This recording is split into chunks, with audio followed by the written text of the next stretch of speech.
Welcome back, guys. Thought I'd make a quick tutorial video on how to repair a USB master keyboard. It's a super simple fix, super useful to know. I had this keyboard laying around from back when I was a sophomore in high school. I pulled it out of a computer lab.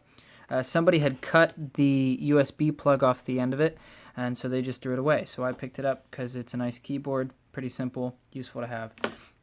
So this is a repair you can do at home. I would recommend you have a soldering iron. You don't need a soldering iron, but soldering wire connections is always better than twist tying them. I used electrical tape to coat the wires once they had been soldered, but I would suggest shrink wrap. I'm just lazy and I don't have shrink wrap, so we electrical taped it. So it's a super simple fix. Every USB mouse, keyboard, gaming controller, anything like that is going to have 4 wires. You have red for power, black is ground, green and white are your USB data connections, plus or minus. For this, because you're just soldering 2 wires together, it doesn't really matter. You don't need to know the difference. If you were replacing the plug itself by cutting this off and then soldering these directly to the USB plug, you would need to know that, but there's plenty of wiring diagrams online. So what you want to do is you just solder red to red, black to black, white to white, and green to green.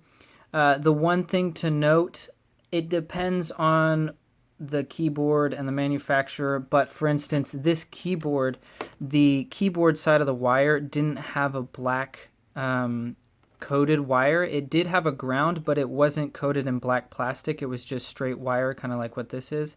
But it's still the same thing. You just solder them together like I did, and it'll work just fine.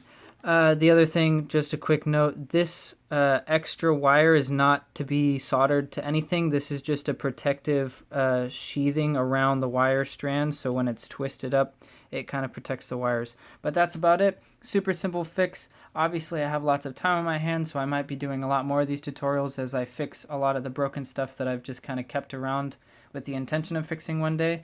Let me know if you guys want to see a tutorial on anything specific. I'll see if I can do it. I'm not an electrical genius. I just try to fix things because I want them to work. And this is a lot better than just throwing it away.